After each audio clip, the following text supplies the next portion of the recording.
ನಮಸ್ಕಾರ ಎಲ್ಲರಿಗೂ. ನಾವು ಇವತ್ತು ಒಂದು ವಿಷಯವನ್ನು ಚರ್ಚೆ ಮಾಡೋರಿದ್ದೀವಿ. ಏನಪ್ಪಾ ಅಂತಂದ್ರೆ, ಪ್ರಜಾವಾಣಿ ಪೇಪರ್ನಲ್ಲಿ 22/9/2025 ಒಂದು ಪ್ರಕಟಣೆ ಏನಾಗಿತ್ತು ಅಂದ್ರೆ ಪ್ರಿಂಟ್ ಆಗಿತ್ತು. ಅದ್ಯಾವ್ದಪ್ಪ ಅಂತಂದ್ರೆ, ಕರ್ನಾಟಕ ರಾಜ್ಯ ಸರ್ಕಾರ ಕರ್ನಾಟಕ ರಾಜ್ಯ ಸರ್ಕಾರ ಸಾರಿಗೆ ಬೆಲೆಯನ್ನು ನಿಗದಿಪಡಿಸುವುದಕ್ಕಾಗಿ, ಅಂದ್ರೆ ಬಸ್ನಲ್ಲಿ ಟಿಕೆಟ್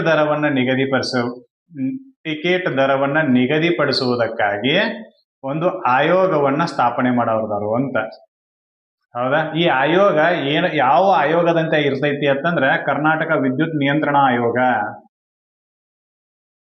ಕರ್ನಾಟಕ ವಿದ್ಯುತ್ ನಿಯಂತ್ರಣ ಆಯೋಗದಂತೆ ಕೆಲಸ ಮಾಡ್ತೈತಿ ಅಂತ. ವಿದ್ಯುತ್ ನಿಯಂತ್ರಣ ಆಯೋಗದಂತೆ ಕೆಲಸ ಮಾಡ್ತೈತಿ ಅಂತೇಳಿ ಯಾರು ಗೌರ್ಮೆಂಟ್ದವ್ರು ಹೇಳ್ತಾರೆ. ಅಂದ್ರೆ ಇವ್ರು ಇಲ್ಲಿವರೆಗೂ ಕರ್ನಾಟಕದೊಳಗ ಬಸ್ ದರವನ್ನ ಏರಿಕೆ ಮಾಡ್ಯಾರಲ್ಲ, ಅವ್ರು ಹೆಂಗ್ ತಮ್ಮ ಮನಸ್ಸು ಇಚ್ಛೆ ಏರಿಕೆ ಮಾಡ್ಯಾರು ಅಂತ. ಅಂದ್ರೆ ಯಾವುದೇ ಆಯೋಗದ ವರದಿ ಇಲ್ಲದೆ ತಮಗ್ ಹೆಂಗ್ ಬೇಕು ಹಂಗ ಬಸ್ ದರವನ್ನ ಏರಿಕೆ ಮಾಡ್ಯಾರು ಅಂತೇಳಿ ಈ ಮೂಲಕ ತಿಳಿದು ಬರ್ತೈತಿ. ಅದೇನೋ ಕತ್ತಿ ಹೇಳ್ತಾರ ಗೊತ್ತೇನೆ. ಒಂದ್ ಊರಾಗ ಒಬ್ಬರು ರಾಜ ಇದ್ದತ್ತ.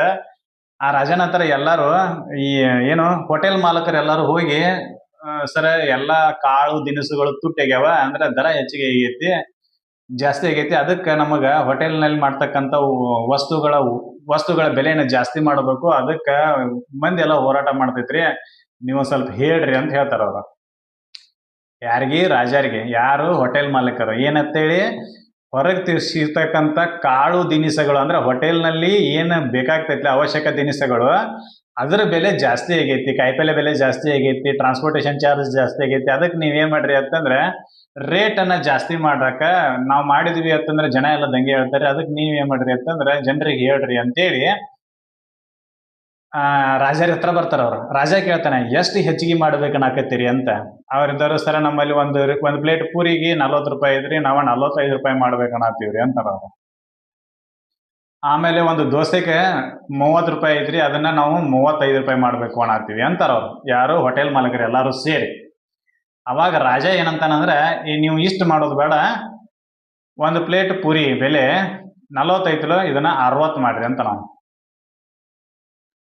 ಸರ ನಾವು 40 ಸಾಹೇಬ್ರ, ನಾವು 45 ಮಾಡಿದಕ್ಕನ ಜನ ದಂಗೆ ಹೇಳ್ತಾರ್ರಿ, ನೀವು ಹೇಳ್ರಿ ಅಂತೇಳಿ ಹೇಳಕ್ ಬಂದಿವಿ, ನೀವು 60 ಮಾಡ್ರಿ ಬಿಡ್ತಾರಿ ಹಂಗ್ರಿ ಅಂತ ಕೇಳ್ತಾರ ಅವ್ರ. ನಾ ಹೇಳಿದಷ್ಟು ಮಾಡಂತ ನಾವು. ಯಾರು? ರಾಜ. ಒಂದು ಪ್ಲೇಟ್ ಪೂರಿ ಬೆಲೆ 40 ಇದ್ದದ್ದು 60 ಮಾಡ್ರಿ ಅಂತ ನಾವು. ಅವಾಗ ಹೋಟೆಲ್ ಮಾಲಕರು ಎಲ್ಲರೂ ಹೋಗಿ ಒಂದು ಪ್ಲೇಟ್ ಪೂರಿ ಬೆಲೆ 40 ಇದ್ದದನ್ನ ಚೇಂಜ್ ಮಾಡಿ 60 ಮಾಡ್ತಾರೆ. ಒಂದು ಪ್ಲೇಟ್ ದೋಸೆ ಬೆಲೆ 30 ಇದ್ದದನ್ನ ಏನ್ ಮಾಡ್ತಾರೋ 50 ಮಾಡ್ತಾರೆ. ಆವಾಗ ಜನ ಎಲ್ಲ ಓಡಿ ರಾಜನ ಹತ್ರ ಬರ್ತಾರೆ. ರಾಜರ ಯಾರ್ದು ಪರ್ಮಿಷನ್ ಇಲ್ಲದೆ ಸಿಕ್ಕಂಗ ಏನ್ ಮಾಡಕತ್ತಾರ ಅಂತಂದ್ರೆ, ಹೋಟೆಲ್ದವ್ರು ಮೊದಲ್ 40 ರೂಪಾಯಿ ಪೂರಿ ಇತ್ತು, ಈಗ 60 ರೂಪಾಯಿ ಮಾಡ್ಯಾರ್ರಿ, ಮೊದಲ್ 30 ರೂಪಾಯಿ ದೋಸೆ ಇತ್ತು, ಈಗ 50 ರೂಪಾಯಿ ಮಾಡ್ಯಾರ್ರಿ, ನೀವೇನಾರ ಹೇಳ್ತಿರೋ ಅವ್ರಿಗೆ ಹೆಂಗ್ರಿ ಅಂತ ಕೇಳ್ತಾರ ಅವ್ರು. ಅವಾಗ ರಾಜ ಹೋಟೆಲ್ ಮಾಲಕರನ್ನ ಎಲ್ಲಾರನ್ನು ಕರೆಸ್ತಾನೆ. ತಡ್ರಿ, ಎಲ್ಲಾರನ್ನು ಕರೆಸ್ತಾನ ಅಂತೇಳಿ, ನೀವೇನು ಚಿಂತೆ ಮಾಡಕ್ ಹೋಗ್ಬೇಡ್ರಿ, ನಿಮ್ಮ ಸುಖ ದುಃಖಗಳು ನನಗ್ ಬಿಟ್ಟು ಕೊಟ್ಟದ್ದು, ಅದ್ರ ಸಂಬಂಧ ನೀವೇನು ತಲೆ ಕೆಡ್ಸೋಕ್ ಹೋಗ್ಬೇಡ್ರಿ, ನಾ ಅವ್ನ ಕರೆಸಿ ಮಾತಾಡ್ತಾನ.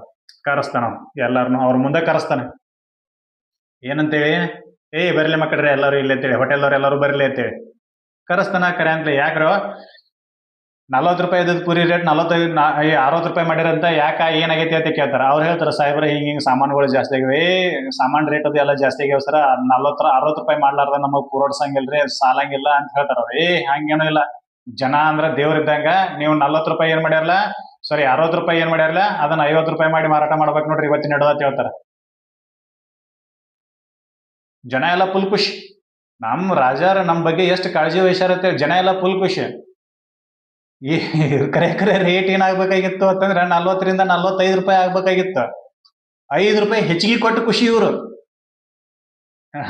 ನಮ್ಮ ಬಸ್ ಟಿಕೆಟ್ ದರನು ಹಿಂಗ ಆಗೈತಿ ಅಂತ ನನಗ ಅನಿಸ್ತೈತಿ. ನಾವು ಮಹಿಳೆಯರಿಗೆಲ್ಲ ಫ್ರೀ ಕೊಟ್ರು, ಆಮೇಲೆ ರೇಟ್ ಅನ್ನ ಸಿಕ್ಕಂಗ ಮಾಡಿದ್ರು. ಇರ್ಲಿ, ಅದೇನಾರ ಸೆಕೆಂಡ್ರಿ. ಇವರು ಇಲ್ಲಿವರೆಗೂ ಯಾವುದೇ ಆಯೋಗಗಳ ವರದಿ ಇಲ್ಲದೆ, ಏನು ಇಲ್ಲದೆ ಮನಸ್ಸಿಗೆ ಬಂದಂಗ ಏನ್ರಿ ಬೆಲೆಯನ್ನ ಏರಿಕೆ ಮಾಡ್ಕೊತ ಬಂದಾರ. ವಿಚಿತ್ರ ಅನಿಸ್ತೈತೆ ನನಗೆ. ಈಗ ನಾವು ಓದಾಕತ್ತಂತ ನಾವು ಮೊದಲು ಏನ್ ತಿಳ್ಕೊಂಡಿದ್ವಿ ಅಂತಂದ್ರೆ, ಹೋಗ್ಬಿಡಿ ಯಾವ್ದೋ ಒಂದು ಆಯೋಗ ಐತನ ಇವ್ರದ್ದು, ಆಯೋಗದ ಆಧಾರದ ಮೇಲೆ ಅವ್ರು ಏನ್ ಮಾಡಕತ್ತಾರ ಅಂತಂದ್ರೆ ಬೆಲೆ ಏರಿಕೆ ಮಾಡಕತ್ತಾರ ಅಂತೇಳಿ ನಾವು ಅನ್ಕೊಂಡಿವಿ. ಓದಿದ ನಂತರ ನಮಗೆ ಹುಚ್ಚ ಅನಿಸ್ತೈತಿ, ಅಯ್ಯೋ ಕತ್ತಿನ ಅಂತೇಳಿ. ಅಯ್ಯ ಬೇಡ ಈ ರೀತಿಯಾಗಿರ್ತಕ್ಕಂಥ ವ್ಯವಸ್ಥೆ ಆಗೈತಿ ಮೋಸ್ಟ್ಲಿ. ಬಸ್ ದರನು ಇದೇ ರೀತಿನೇ ಮಾಡಿರ್ಬೋದು. ಈ ಕತೆ ಹೇಳಿದಿವಲ್ಲ ರಾಜನ ಕತೆ ಅದೇ ರೀತಿನೇ ಆಗಿರ್ಬೋದು ಅಂತ ನಮಗ್ ಅನಿಸ್ತೈತಿ. ಯಾಕಂತಂದ್ರ ಇಲ್ಲಿ ಇವ್ರು ಮಾತಾಡೋ ನೋಡಿದ್ರೆ ಹಂಗ ಅನಿಸ್ತೈತಿ. ಇದು ನ್ಯೂಸ್ನಾಗ ಬಂದಿರೋದು. ಎಕ್ಸಾಮ್ ಪರ್ಪಸ್ ಬರಬಹುದು ಅಂತೇಳಿ ಈ ರೀತಿ ಹೇಳಕತ್ತೀವಿ. ಎಕ್ಸಾಮ್ ಪರ್ಪಸ್ ಯಾಕಂತಂದ್ರೆ KSRTC ಯಾವುದೇ ರೀತಿಯಾಗಿರ್ತಕ್ಕಂಥ ಬಸ್ ದರದ ನಿಗದಿಗಾಗಿ ಯಾವುದೇ ಆಯೋಗಗಳಿಲ್ಲ. ಈಗ ಅದನ್ನ ಆಯೋಗವನ್ನ ರೆಡಿ ಮಾಡಾಕ್ತಾರೆ. ಆಯೋಗದ ಹೆಸರು ಏನೈತಿ ಅಂತಂದ್ರೆ, ಆಯೋಗದ ಹೆಸರು ಸಾರ್ವಜನಿಕ ಸಾರಿಗೆ ದರ ನಿಯಂತ್ರಣ ಸಮಿತಿ. ಸಾರ್ವಜನಿಕ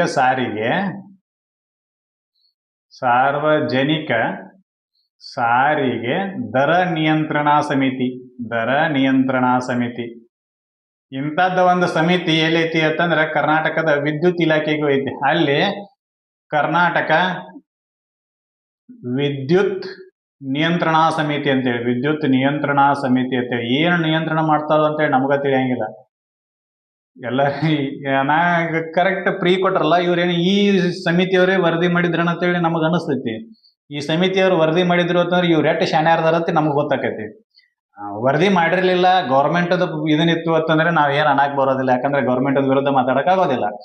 ಸೆಕೆಂಡ್ರಿ ಅದು ಹಿಂದಿಗಡೆ ಸ್ಟ್ರೈಕರ್ ಮಾಡ್ರಿ ಏನಾರು ಮಾಡ್ರಿ ನಾವು ಅದ್ರ ಬಗ್ಗೆ ಮಾತಾಡೋದಿಲ್ಲ. ಬಟ್ ನಮಗೆ ಇದು ಬಹಳ ವಿಚಿತ್ರ ಅನಿಸ್ತಪ್ಪ. ಏನು ಸಾರ್ವಜನಿಕ ಸಾರಿಗೆ ದರ ನಿಯಂತ್ರಣ ಸಮಿತಿಯನ್ನ ಯಾವುದರ ಸಲುವಾಗಿ ಸರ್ಕಾರ ನೇಮಕ ಮಾಡತ್ತಿ ಅಂತ ಕೇಳಿದ್ರೆ, ಸಾರಿಗೆ ಬಸ್ನಲ್ಲಿ ಅದು ಗೌರ್ಮೆಂಟ್ ನಿಗಮಗಳದಾವು, 4 ನಿಗಮಗಳದಾವು. 4 ನಿಗಮಗಳಲ್ಲಿ ಈ ರೀತಿಯಾಗಿರ್ತಕ್ಕಂಥ ನಿಯಂತ್ರಣಾ ಸಮಿತಿಯನ್ನ, ಬೆಲೆ ನಿಯಂತ್ರಣಾ ಸಮಿತಿಯನ್ನ ಏನ್ ಮಾಡ್ಯಾರ, ಘಟನೆ ಮಾಡೋರ್ದಾರು ಅಂತ ಅಂದ್ರೆ ರಚಿಸೋರ್ದಾರು ಅಂತ.